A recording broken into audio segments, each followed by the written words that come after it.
Feliz sábado, todos os irmãos. Que todos sejam muito bem-vindos aqui à Casa de Deus. E também quem estiver no YouTube, que Deus possa abençoar a todos nós. Eu gostaria de fazer uma pequena oração e assim a gente começar a fazer uma reflexão sobre o que a palavra de Deus tem para nós. Oremos. Senhor Deus, nosso Pai que está nos céus, muito obrigada, Pai, pela oportunidade de estarmos aqui na Tua casa, Te adorando e ouvindo, Senhor Deus, a mensagem que o Senhor tem para nós. Que eu não fale por mim, Senhor, mas aquilo que Tu queres que eu fale. Abençoe a cada um dos nossos irmãos que estão aqui, abençoe a todos os Seus filhos. E também aqueles que ainda não tiveram a oportunidade de Te conhecer, que tenham, Senhor, esse ainda é um momento do caminho de volta. Obrigada por tudo, nós Te louvamos em nome de Jesus. Amém.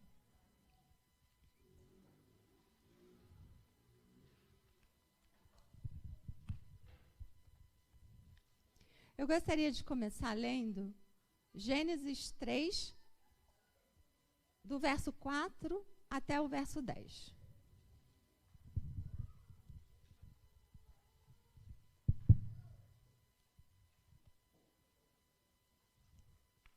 Eu peguei aqui a versão da Bíblia Viva, que fala o seguinte, Gênesis 3, 4 a 10.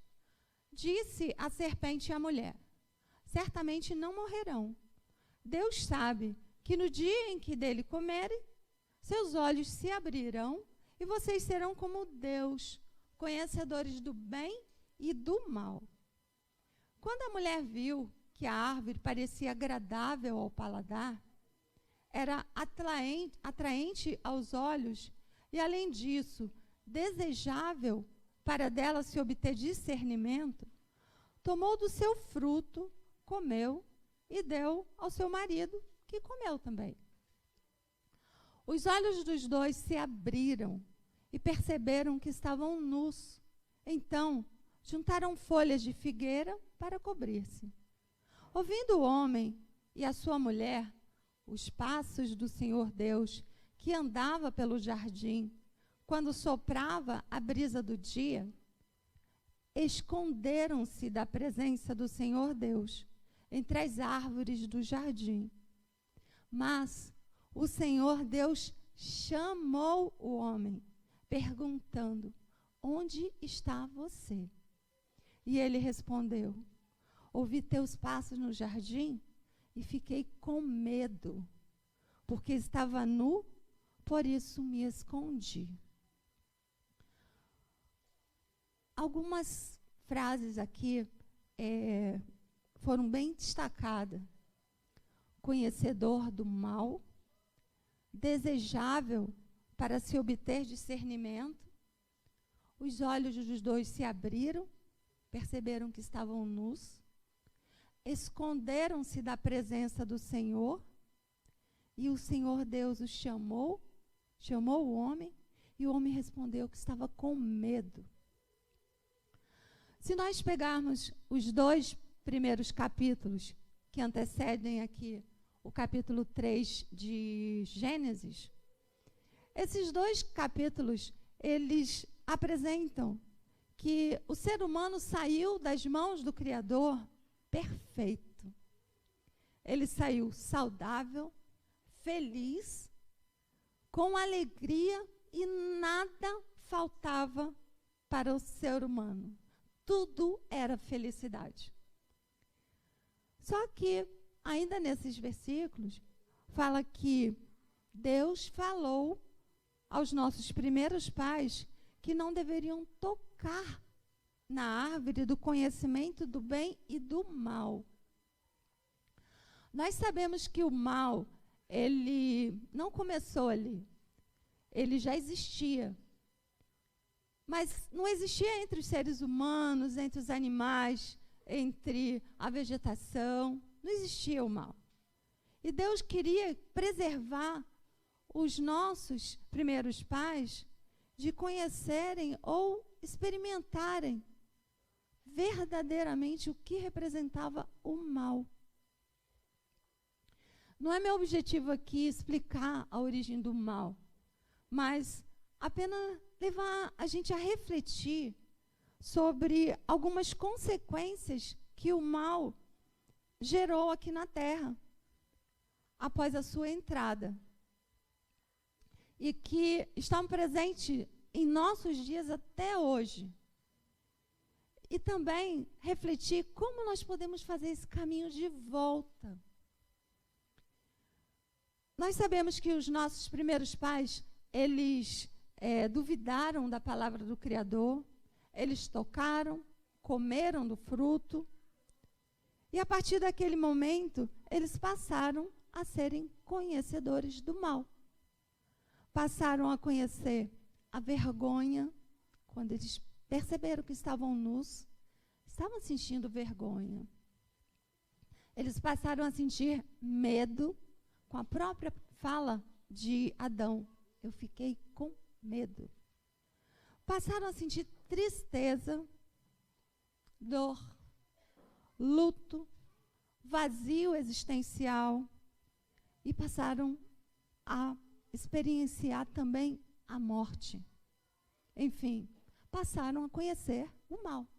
Esse era o fruto do mal. No livro Visões do Céu, na página 49, a gente lê que Ellen White ela descreve aqui que a vida de Adão, depois da queda, ela foi permeada de tristeza. Aqui fala: após ser expulso do Éden, a vida de Adão foi cheia de tristeza.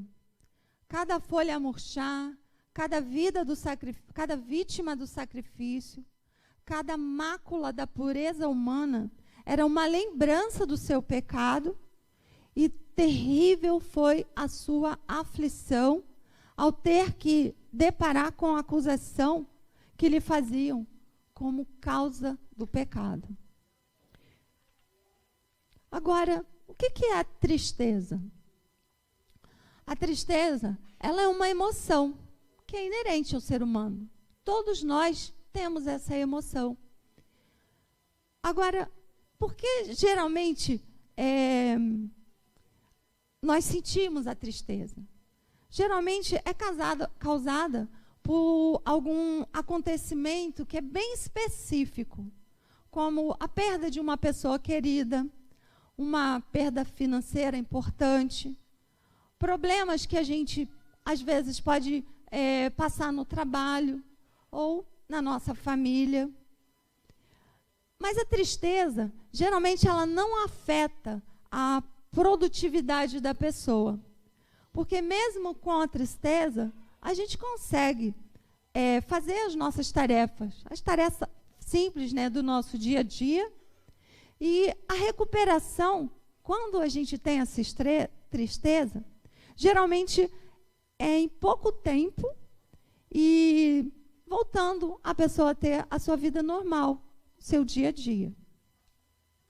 Agora, outro fenômeno que o homem passou a conhecer, a partir do momento que ele passou a ter conhecimento do mal, é a depressão. Depressão, ela não é considerada uma doença, mas ela, embora representa muitos incômodos físicos para a pessoa, né, para o paciente, mas tem uma diferença aí entre a tristeza. Porque na depressão, o estado psicológico ele fica mais profundamente atingido. Como eu falei, ela não é uma doença, mas ela está dentro de uma classificação que nós chamamos de transtorno. E transtornos, em um modo geral, estão relacionados à ordem mental ou psicológica do sujeito. Esse transtorno é chamado transtorno do humor, é classificado dentro do transtorno do humor. E interfere na capacidade da pessoa em trabalhar, em dormir, em se concentrar, em estudar, comer, nos relacionamentos, enfim, na vida da pessoa como um todo. Não se tem uma causa única para dizer que a pessoa teve depressão por conta disso. Não. Mas é uma combinação de fatores que podem ter origem genética, podem ter origem psicológica, biológica ou ambiental, como a pessoa exposição à violência ou exposição a alguma negligência. A depressão ela pode estar presente, né, em filhos com histórico familiar de pai ou mãe que apresentam depressão, mas que pode também ocorrer em pessoas que não têm histórico familiar com depressão. E nem todos os pacientes eles vão apresentar os mesmos sintomas. Alguns eles vão apresentar os sintomas menos graves e outros vão apresentar os sintomas mais graves. Quanto à gravidade, a frequência e a duração, também vão variar de um indivíduo para o outro. No mundo, estima-se hoje mais de 615 milhões de pessoas que foram diagnosticadas com esse transtorno. E a gente pode pensar que, de repente, esse valor, essa quantidade aqui de pessoas, pode ser muito maior, porque esses 615 milhões de pessoas, eles foram notificados, eles foram diagnosticados como tal. E muitos outros não foram, e muitos, às vezes, nem sabem que estão passando por esse transtorno.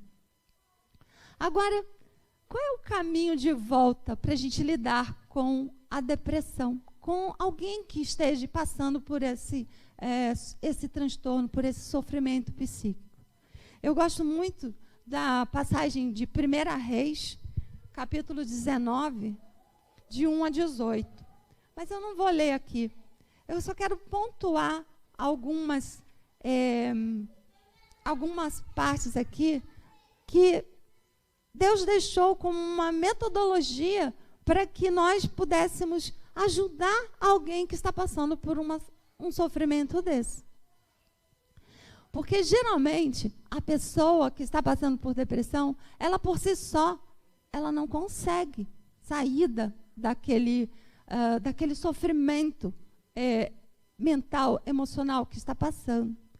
E aqui, nessa passagem aqui de 1 Reis 19, aqui mostra que como é que Deus estava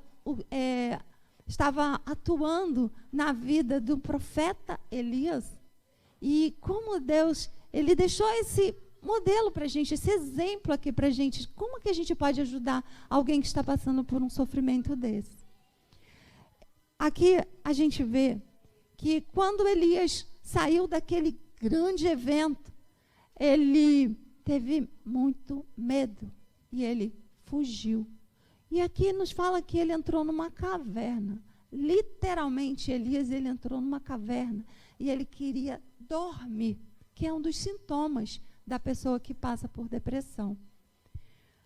E, de uma forma muito incrível, aqui na passagem fala assim, que o anjo chegou para Elias e tocou em Elias. O toque, ele faz com que a pessoa sinta que existe vida além da dor. O calor da nossa mão no toque, do carinho, o que aquilo ali representa para aquela pessoa. Isso já vai começar ao processo de cura. Outro ponto é que o anjo chegou e deu alimento para Elias. Então, alimentação saudável, alimentação importante, simples, da maneira mais simples possível, conforme a gente tem muitas orientações no espírito de profecia. Alimentação com vegetais, com verduras, frutas, que tem nutrientes ali e proteína também, a partir de amêndoas, nozes, que tem produtos ali que vão estimular a produção de neurotransmissores para tirar a pessoa daquela situação. Outro ponto que o anjo falou para Elias, que era para ele sair de uma cidade e ir para outra cidade. Aqui, se a gente pegar e medir quantos quilômetros Elias andou, eu não medi aqui, mas medi 418 quilômetros que Elias caminhou. E o que isso aqui vem trazer para a gente? Exercício físico. Se mexer.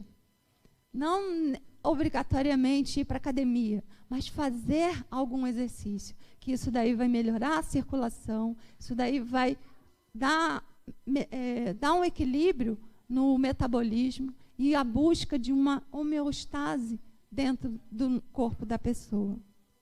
E outro ponto que chama a nossa atenção aqui nessa passagem é Deus chegando para Elias e fazendo uma pergunta a Elias. Elias, o que você está fazendo aqui? O que representa essa pergunta? Não que Deus não soubesse aonde Elias estava, mas ele deu a oportunidade de Elias de falar. Elias falar aquilo que estava lhe angustiando, colocar para fora, em palavras, aquilo que ele estava sofrendo ali consigo mesmo. E esse é uma das formas de a fala ela é terapêutica. Você falar, você ter alguém que te escute, é algo assim que faz um bem muito grande, porque tem muita coisa atrás dessa fala. E quando a gente ora a Deus, a gente está falando com Ele, a gente está abrindo o nosso coração, abrindo a nossa mente para Deus, e Ele está ali atento a nos escutar. Agora, o outro ponto é que Deus deu uma tarefa importante para Elias. Ele fala aqui que era para ele ungir a Azael, rei sobre a Síria, a Jeú, filho de Sirri, ungirás rei sobre Israel, e Eliseu, filho de Safate, ungirás profeta em teu lugar. Então, Deus deu uma tarefa importante para Elias, para ele conseguir executar aquela tarefa. Da mesma forma, nós temos uma tarefa importante, que é levar a mensagem às outras pessoas. E quando a pessoa está passando por esse sofrimento e já conseguiu passar e ir melhorando até esse estágio, ela ir fazer alguma coisa importante. E uma das melhores tarefas é você falar desse Deus maravilhoso para as outras pessoas, porque aí vai estar salvando a si mesma, você, e salvando a uma outra pessoa. Outro fenômeno que o homem passou a conhecer a partir do momento que ele teve conhecimento do mal é a fobia. É uma palavra que muitas pessoas não conseguem entender, mas já ouviu em algum momento o que significa fobia. Na verdade, a fobia, ela é um sintoma. A pessoa que tem, vou fazer alguns exemplos, medo de avião, medo de entrar num elevador, medo do escuro, medo de altura. Esses são sintomas que a gente considera como medo exagerado, que são classificados como fobia. Agora, como é que essa fobia aconteceu? Como é que isso surgiu no nosso dia a dia?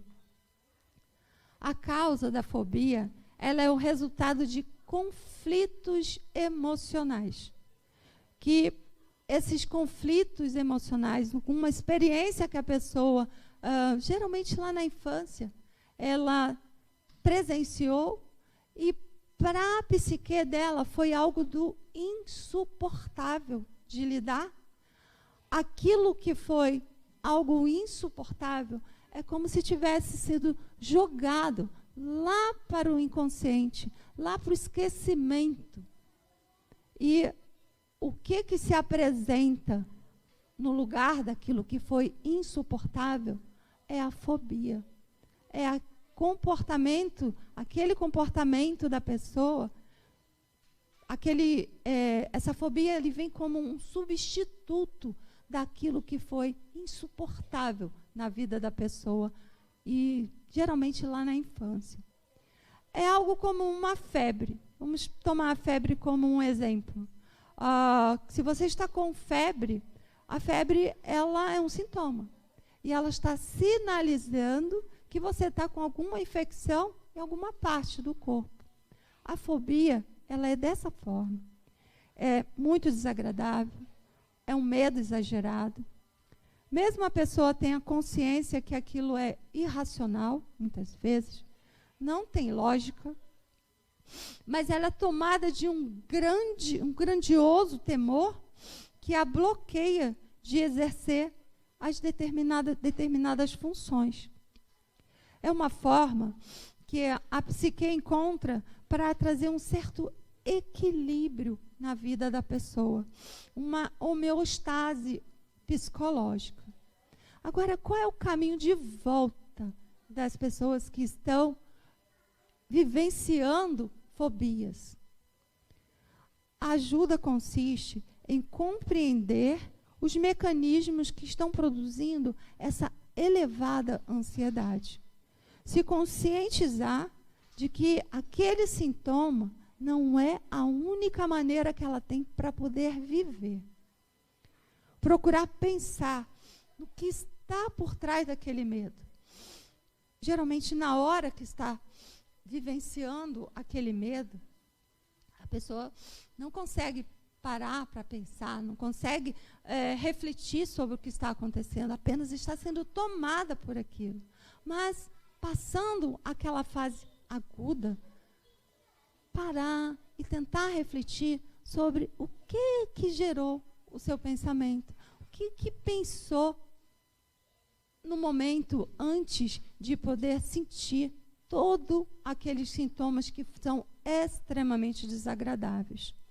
É preciso identificar esse pensamento para analisá-lo e perguntar para esse pensamento se ele é razoável, se ele é cabível, se ele é realista, ou se ele é fantasioso, ou se ele é mentiroso, e se ele precisa realmente permanecer na mente da pessoa.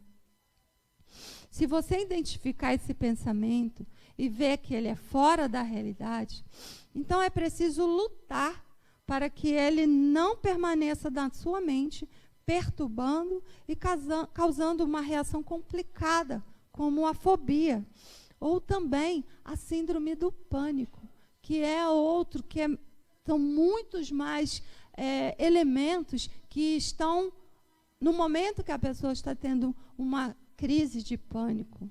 São muitos outros, além da fobia, além dos sintomas físicos que começam a sentir, o pensamento fica acelerado. É um sofrimento muito grande para as pessoas.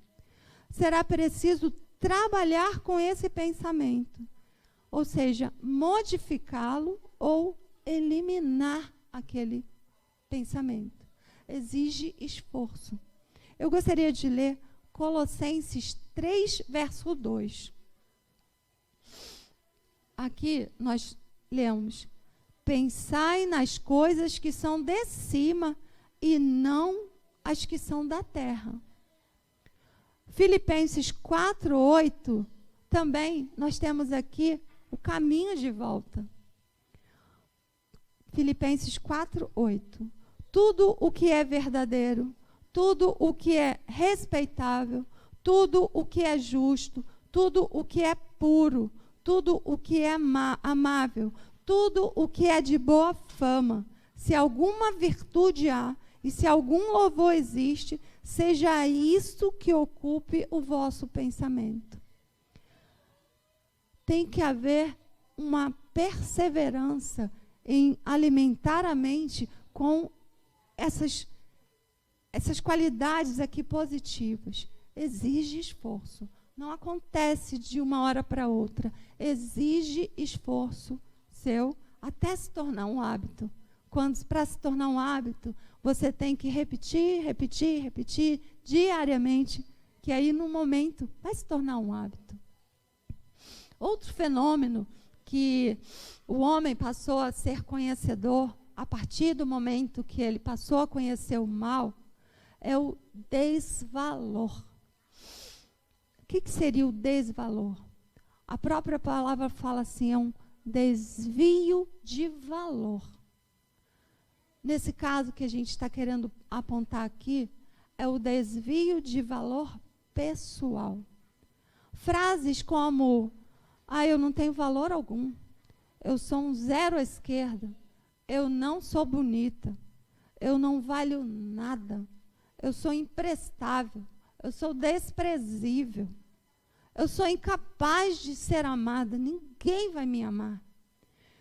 Esses são pensamentos de autodesprezo, autodesvalorização, autoestima muito baixa e um autodesrespeito muito elevado. Agora, quais são as possíveis causas desses desvalores, desse desvalor pessoal? Geralmente também começou lá na infância. Medo, às vezes, de errar, a criança fazer alguma coisa e ser punida e ser criticada fortemente. Medo com que as pessoas iriam se comportar com você. Medo de perder o amor da mãe ou o amor do pai. Medo de não ser aceita. Medo de ser rejeitado. Também pode ter sido, não foi desenvolvido nessa criança o sentimento de pertença. Esse sentimento de pertença é algo extremamente necessário e importante. Você se sentir que você pertence àquela família, que pertence àquele grupo, que pertence àquela igreja, que pertence àquela comunidade. Isso daí é extremamente importante da gente começar a alimentar a nossa estima. Se a pessoa não se sente parte da família, parte do trabalho, parte do grupo, pode começar a vir o pensamento de: o que eu estou fazendo aqui? A gente vê isso muito nos adolescentes, quando a gente atende os adolescentes. Alguns falam sobre isso. Eu não faço parte, eu não sei o que eu estou fazendo aqui, que eu não pertenço a nada. E eles vão nessa busca de pertencer a alguma comunidade, alguma tribo. Eu não sirvo para nada, ninguém me aceita, ninguém me ama. Pessoas com autoestima baixa, elas não aceitam novos desafios, porque elas têm medo de errar e são inseguras. Agora, qual o caminho de volta? É maravilhoso como a Bíblia mostra o conhecimento do mal, a nossa existência aqui, a gente sabe o que é o mal, mas a gente tem o conhecimento do bem e o caminho de volta. Vamos ler Salmo 8, 3 a 9.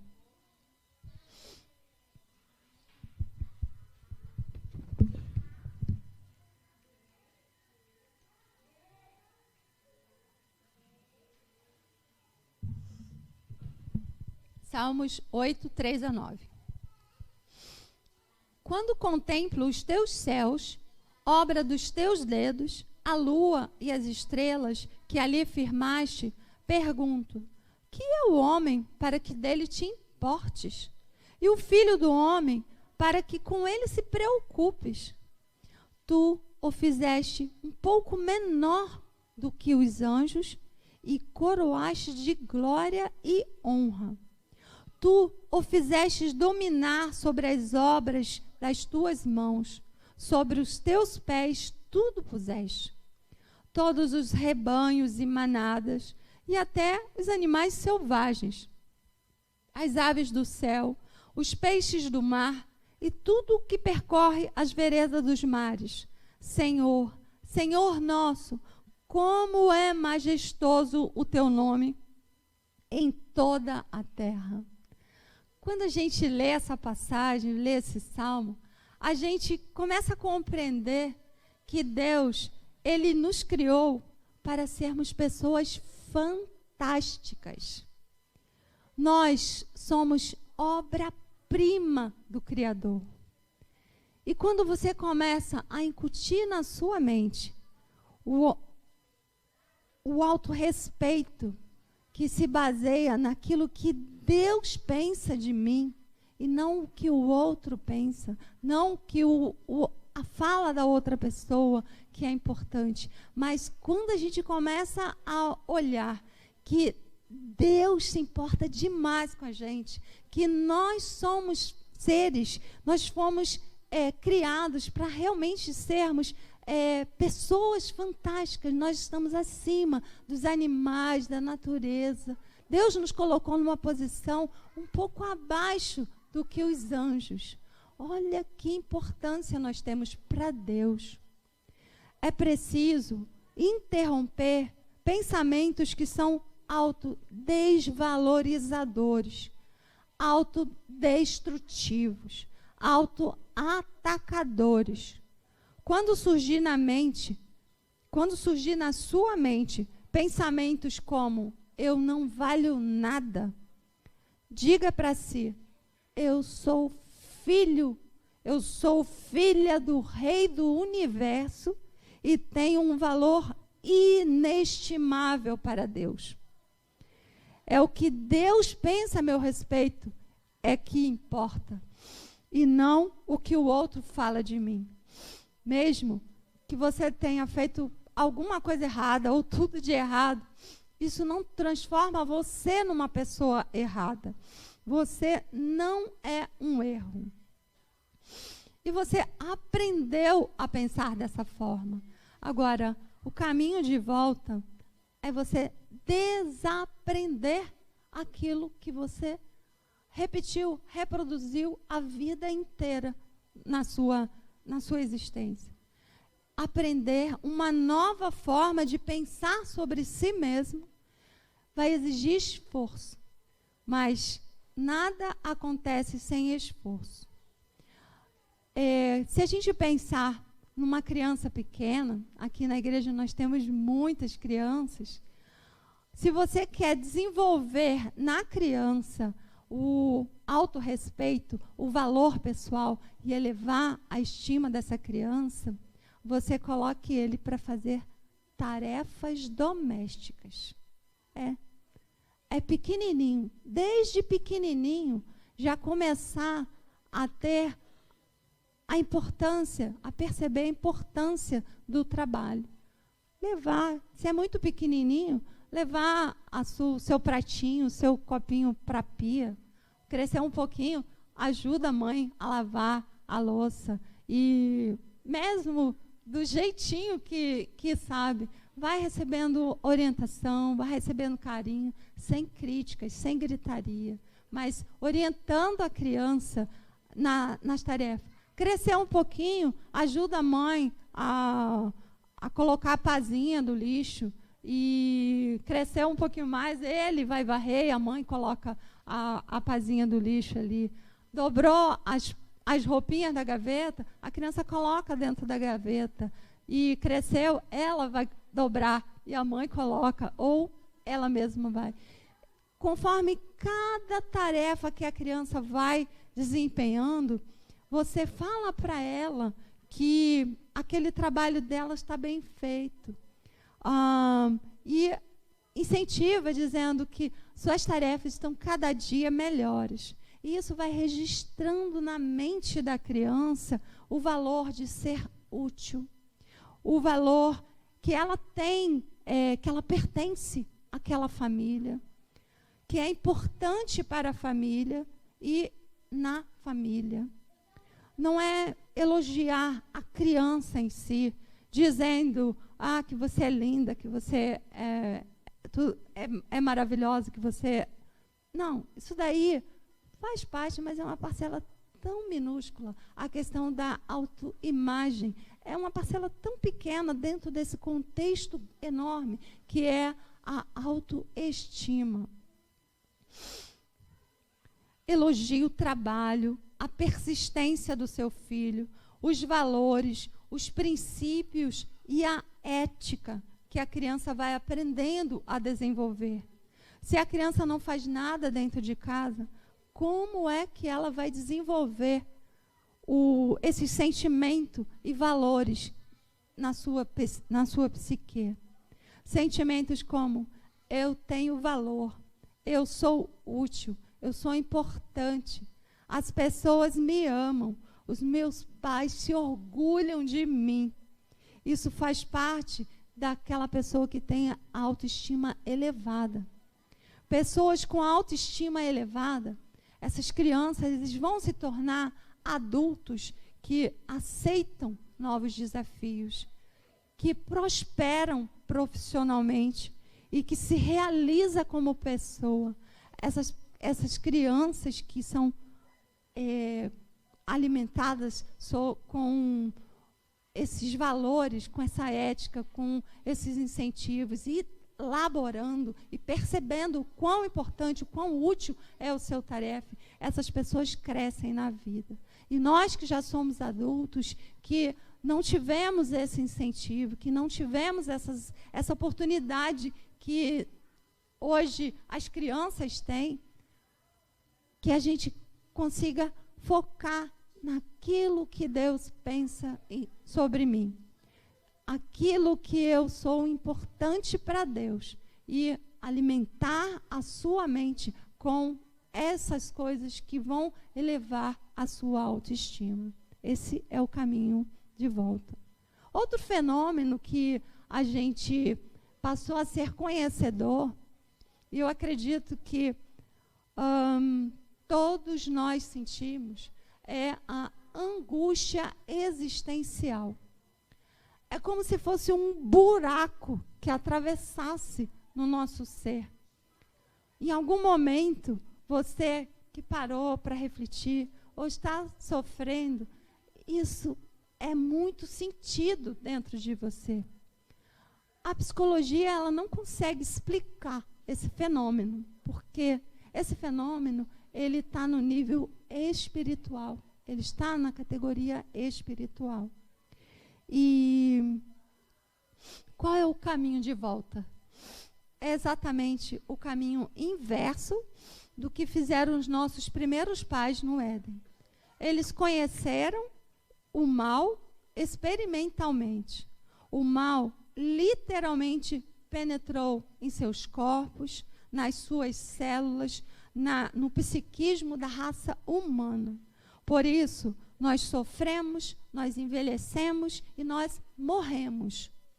O caminho de volta é obedecer aos ensinamentos de Cristo, é aceitar a nossa condição e impotência para nós mudarmos sozinhos. É arrepender dos nossos atos egoístas, é também do nosso orgulho, o nosso materialismo, e suplicar a Deus a purificação interior, a qual ela só pode ser operada por um poder maior e fora de nós mesmos. Esse poder é o próprio Criador. É aquele que veio caminhando ali no final do dia para encontrar com Adão e com Eva. Ele foi ao encontro e o homem, ele sentiu medo. O homem, porque estava conhecendo o mal, ele sentiu medo e ele se afastou de Deus. E o caminho de volta é a gente se reaproximar, é andar apesar do medo, apesar do sofrimento, apesar de tudo que a gente passa aqui, é a gente ir em direção a esse Deus. É a gente perseverar nesse caminho de volta a Deus. E aí ele vai transformar esse medo em paz. A paz, ela é o oposto do medo. Quando você tem paz no seu coração, o medo não está presente. Agora, quando você tem medo no seu coração, a paz, ela não está ali junto de você.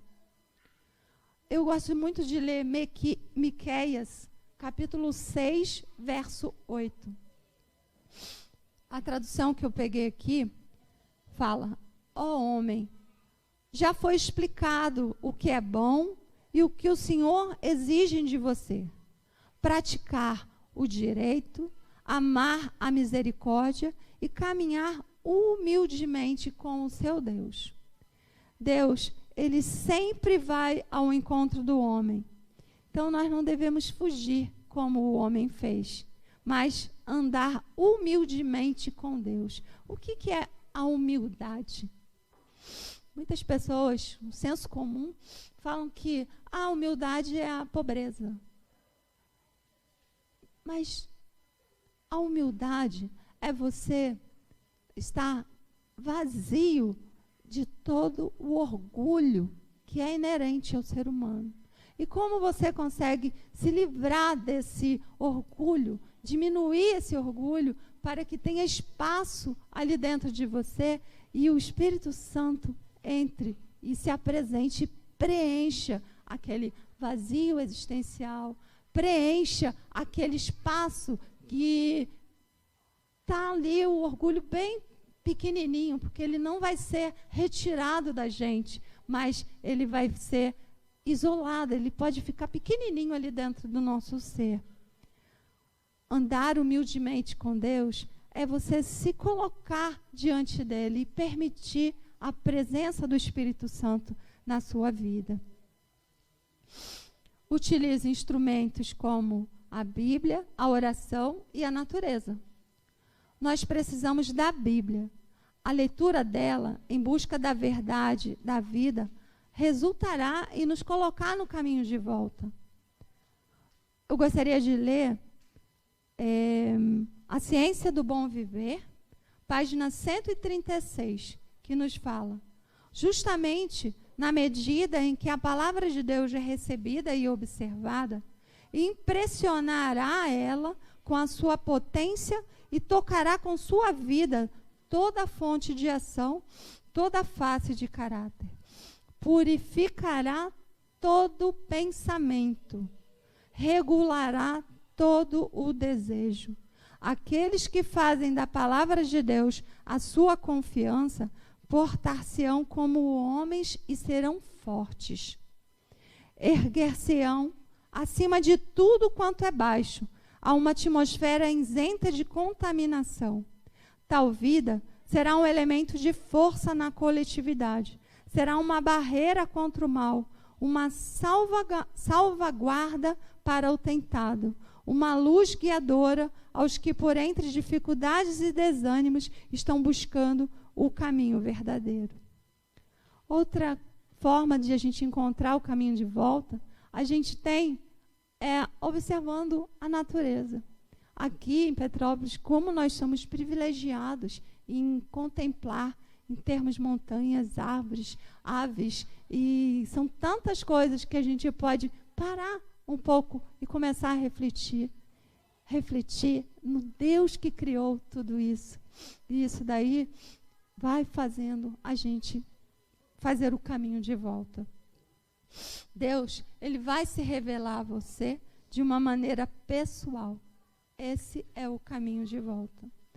Eu sinto muito feliz saber que aqui na igreja nós temos muitos irmãos que estão tendo a sua experiência diária com Deus, que estão buscando o alimento espiritual dia a dia.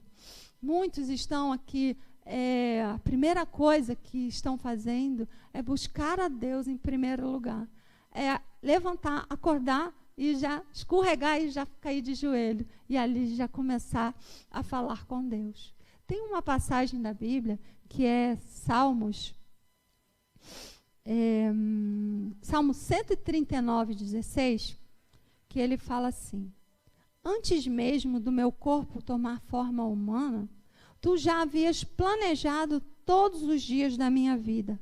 Cada um deles estava registrado no teu livro.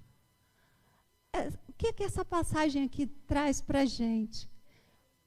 Que o nosso dia, toda a nossa história já está escrita. Ou seja, Deus já planejou o nosso dia.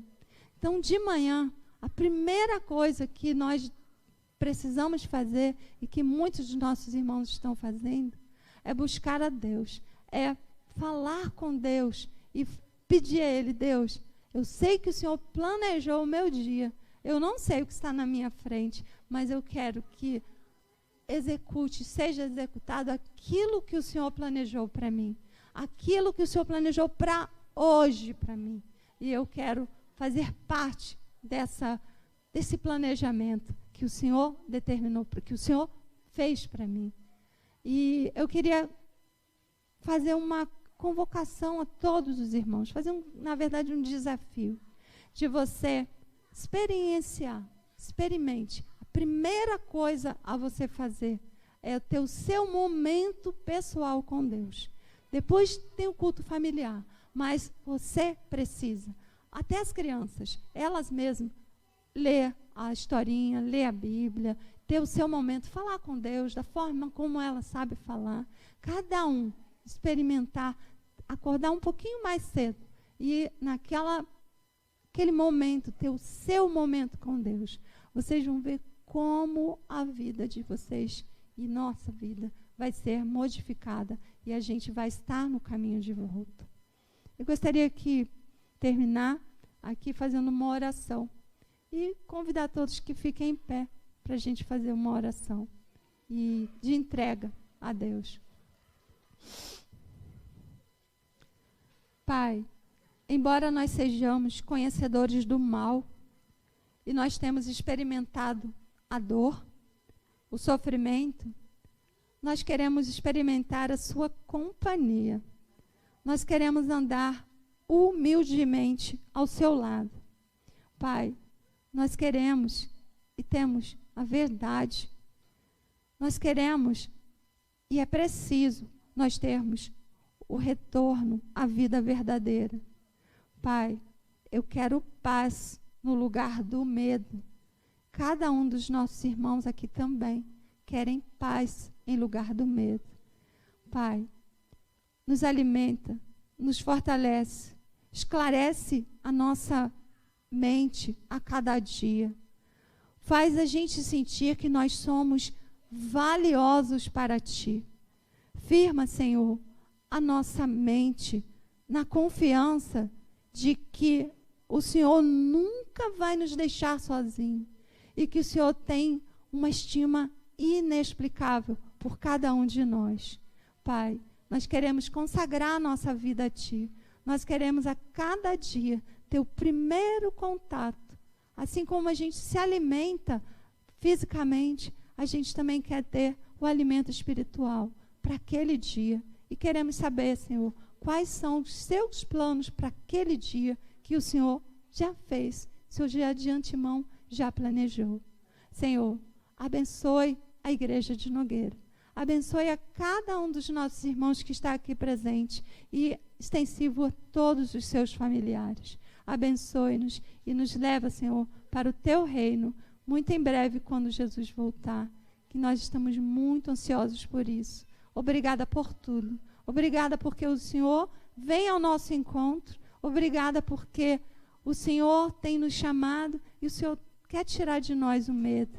Obrigada, Senhor, e nos ajude, nos dê força para fazermos o caminho de volta para junto de Ti. Nós pedimos um sábado muito feliz, uma semana transformadora. É com isso que te pedimos e te agradecemos. Em nome de Jesus. Amém.